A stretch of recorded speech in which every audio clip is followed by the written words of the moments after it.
तो पिछले पार्ट में लाइट एलिमेंटल स्पिरिट ने हाओ चुन की मदद करने का डिसाइड कर लिया था, जिसके बाद हम देखते हैं कि वो खुद को कैद से आजाद करा लेती है और वो दौड़ते हुए आकर इसके ब्लड के एक ड्रॉप को पकड़ लेती है। इसी के साथ हम देखते हैं कि वो ऐसा करते हुए काफी उदास भी हो गई थी और फिर जैसे ही उसका आंसू इस ब्लड के ऊपर गिरता है तब इसके तुरंत बाद इसके बॉडी के अंदर से बहुत सारी लाइट बाहर आने लगती है, जिसके बाद हम देखते हैं कि डीमन गॉड को भी इसके बारे में पता चल गया था, लेकिन असल में वो इसे इसके साथ में मर्ज नहीं होने देना चाहता था और इसीलिए वो कहने लगता है कि मैं तुम्हें ऐसा नहीं करने दे सकता और फिर वो कैप्टन गामा को छोड़कर इसके तरफ जाने लगता है। लेकिन तभी हम देखते हैं कि कैप्टन गामा ने अपने पावर का यूज करके इसे कैद कर लिया था और फिर वो भी उससे कहता है कि मैं भी तुम्हें ऐसा नहीं करने दूंगा, जिसके बाद हम देखते हैं कि लाइट एलिमेंटल स्पिरिट के पावर के वजह से हाओ चेन आजाद हो गया था और अब इसी के साथ लाइट एलिमेंटल स्पिरिट खुद को इसके साथ में मर्ज करने के लिए रेडी भी हो गई थी। इसीलिए वो लाइट गॉड को याद करते हुए इसके बारे में प्रे करने लगती है और वो कहने लगती है कि मैं यातिंग अपने एल्फ बॉडी को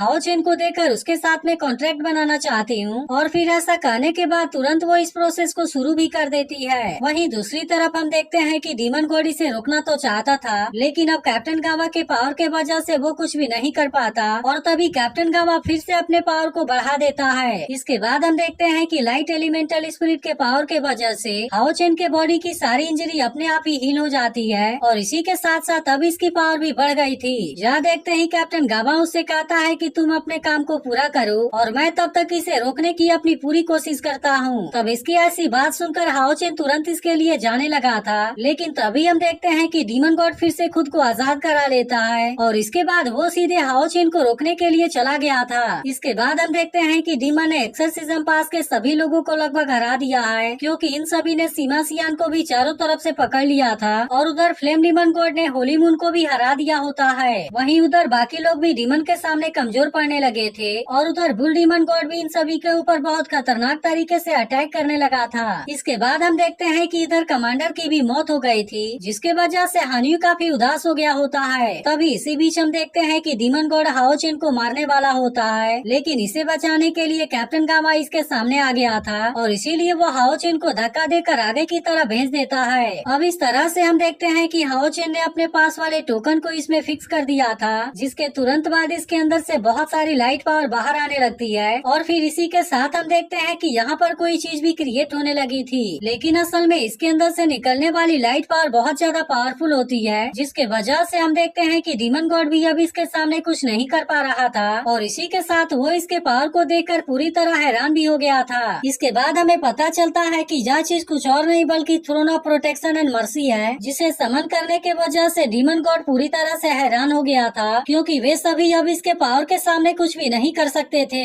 लेकिन असल में हाओ चेन को अब डीमन गॉड के बारे में कोई भी चिंता नहीं थी और अब वो सीधे इस थ्रोन के ऊपर आकर बैठ जाता है। अब इस तरह से यहाँ का सीन देखने में बहुत ही शानदार लग रहा था, जिसके बाद हम देखते हैं कि हाओ चेन इसके पावर का यूज करने के लिए भी रेडी हो गया होता है और फिर कहता है कि अब यहाँ पर कोई भी नहीं मरेगा और इतनी बात कहने के बाद वो इसके गोल्डन पावर को भी एक्टिवेट कर देता है। अब इस तरह से हम देखते हैं कि सभी सोल्जर के ऊपर गोल्डन कलर की एक आर्मर आ गई थी, जिसके वजह से अब डीमन के अटैक का इनके ऊपर कोई भी असर नहीं हो रहा था और अब इस तरह से वे सभी इसके पावर का यूज करके इन सभी डीमन को मारने लगे थे। इसके बाद हम देखते हैं कि इस बात से वे सभी बहुत ज्यादा खुश हो गए होते हैं, क्योंकि अब इनको पता था कि डीमन इसके पावर के सामने कुछ भी नहीं कर पाएंगे और इसीलिए वे सभी एक साथ में डीमन के ऊपर अटैक करना शुरू कर देते हैं। वहीं दूसरी तरफ हम देखते हैं कि फ्लेम डीमन गॉड अब होली मून के ऊपर अटैक करके मार देना चाहता था, लेकिन तभी इसके बॉडी के ऊपर भी गोल्डन आर्मर एक्टिवेट हो जाती है, जिसके वजह से इसके अटैक का इसके ऊपर कोई भी असर नहीं होता और अब इसके बारे में जानकर वो भी काफी हैरान हो गया था। वहीं दूसरी तरफ हम देखते हैं कि सीमा सियान भी सारे डीमन को मारने लगा था, जिसके वजह से अब इसमें से कोई भी उसके सामने नहीं टिक पाता।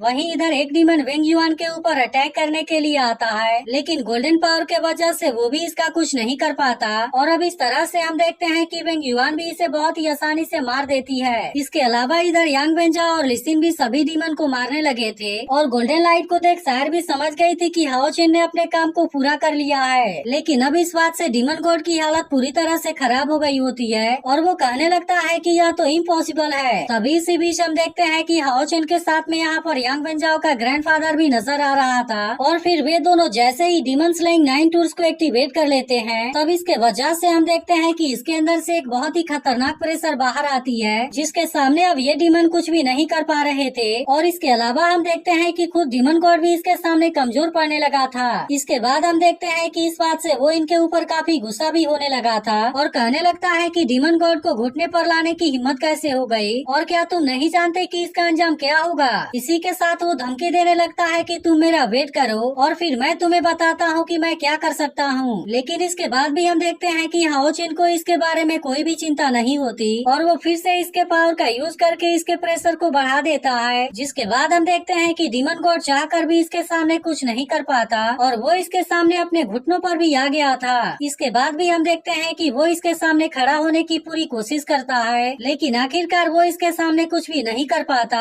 और फिर वो इसके प्रेशर में बुरी तरह से फंस जाता है। इसके बाद अगले सीन में हमें the Condor Throne of protection and Mercy के बारे में बताया जाता है, जहाँ पर हमें पता चलता है कि इसे the last Bastian of Mankind के नाम से जाना जाता है। और फिर इसी तरह से आगे बताया जाता है कि थ्रोन के पास में सबसे स्ट्रॉन्ग ग्रुप डिफेंस होता है, जिसके वजह से जो कोई भी इसके रेडियंस के अंडर में आएगा उन सभी के बॉडी के ऊपर एक इनविंसिबल गोल्डन बॉडी एक्टिवेट हो जाएगी और फिर इसके वजह से कोई भी डैमेज उनका कुछ नहीं कर पाएगा। इसके बाद हमें बताया जाता है कि थ्रोन के अंडर में रहने के वजह से ही सेंग चेंग अभी भी पूरी तरह से सेफ है, लेकिन असल में इस चीज की कीमत भी बहुत ज्यादा है, क्योंकि Condor Throne of protection and Mercy को सेक्रीफाइस कर देने के बाद कोई भी अपने जगह से मूव करने के काबिल नहीं हो पाया, जिसके वजह से इसका ओनर कभी भी होली सिटी को नहीं छोड़ सकता और इसीलिए वो केवल प्रोजेक्शन फॉर्म में मेजर बॉर्डर्स के लिए अपीयर हो सकता है। इसीलिए भले ही प्रोजेक्शन के पास में थ्रोन के जैसी पावर होती है जिसका यूज करके हम किसी भी बैटल के दांव को बहुत ही आसानी से बदल सकते हैं, लेकिन ऐसा भी हो सकता है कि प्रोजेक्शन के टुकड़े टुकड़े हो जाएं और फिर इस तरह से शायद रियल थ्रोन को मूव कराया जा सके, लेकिन असल में कोई भी नहीं जानता कि इसका अंजाम क्या होगा। और फिर इसी के बाद एपिसोड यहीं पर एंड हो जाता है। तो अगर एक्सप्लेनेशन अच्छी लगी हो तो वीडियो को लाइक जरूर कर देना।